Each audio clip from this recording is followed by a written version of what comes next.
छिटो खाऊँ न क्या, छिटो खाऊँ। कति मोलिरहनु भएको क्या सिस्टर, छिटो खाऊँ न। मलाई त कस्तो खानु मन लागिसक्यो यो बगटे। यो बाटाको सबै म नै खाइदिन्छु है हजुरहरूलाई। छैन, छैन। सब म मात्र खाने अब ल आज। नमस्ते साथीहरू, welcome back to my channel. सुसा लाइफस्टाइलमा हजुरहरू सबैजनालाई स्वागत छ। हजुरहरू सबैजना सन्चै आरामै हुनुहुन्छ होला। म पनि सन्चै आरामै छु। अनि मेरो चाहिँ यो बोराबाट मैले निकालिरहेको छु नि, जुन यो चाहिँ मेरो मामा घरबाट आएको कोसेली। मेरो मामा घरबाट के कोसेली आएको छ। अनि त्यसपछि त्यो कोसेलीहरू चाहिँ मैले कसरी कुन कुन रेसिपी बनाउँछु भनेर हेर्नु होला है त साथीहरू। म चाहिँ कोसेली निकाल्दैछु ल अहिले चाहिँ।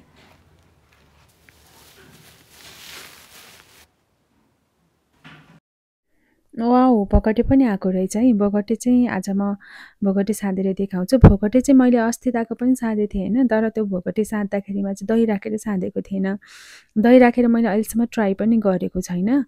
म आज फर्स्ट टाइम नयाँ रेसिपी भोगटेमा दही राखेर बनाएको ट्राई गर्न गइरहेको छु। हजुरहरूले पनि भिडियो अन्तिमसम्म हेरेर साथ सहयोग गर्नुहोला है त हजुर। भगटेको लागि चाहिँ दुईटा भगटेको लागि यति त इनफ नै हुन्छ। यसमा चाहिँ मैले दही, त्यसपछि आलस र तिलको छोप पनि लिएको छु। जुन साइडमा देख्न सक्नुहुन्छ दहीको साइडमा चाहिँ यो आलस अनि त्यसपछि तिलको छोप। अनि दही, यति दही भए इनफ नै हुन्छ दुईटा भगटेको लागि। अब चाहिँ भोगटे तास्नुतिर लागौँ है त हजुर।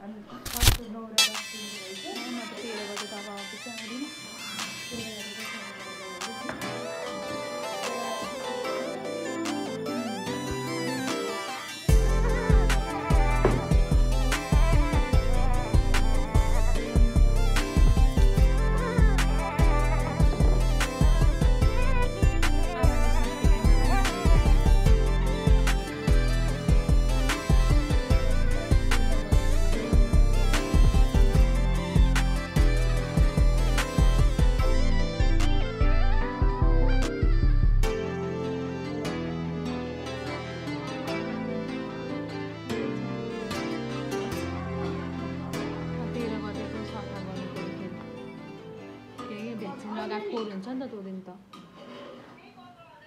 15,000 कटाउनु रहेछ बहिनीले। 1 महिनाको 15,000 छैन अरे स्टेटमेन्ट।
हाल्दैन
नुन त लाग्छ छैन होला जस्तो लाग्छ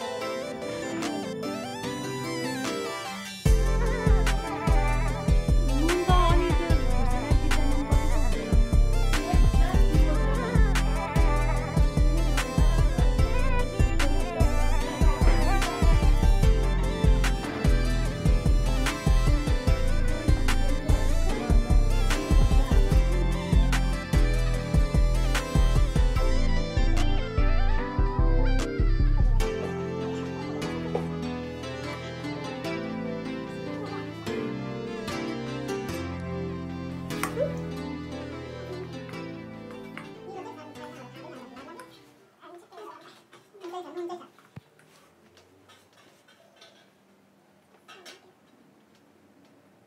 फाइनली भोगटे साँधेर सकिसकेको छ। हामी चाहिँ भाग लगाएर खान लागिरहेको छौँ।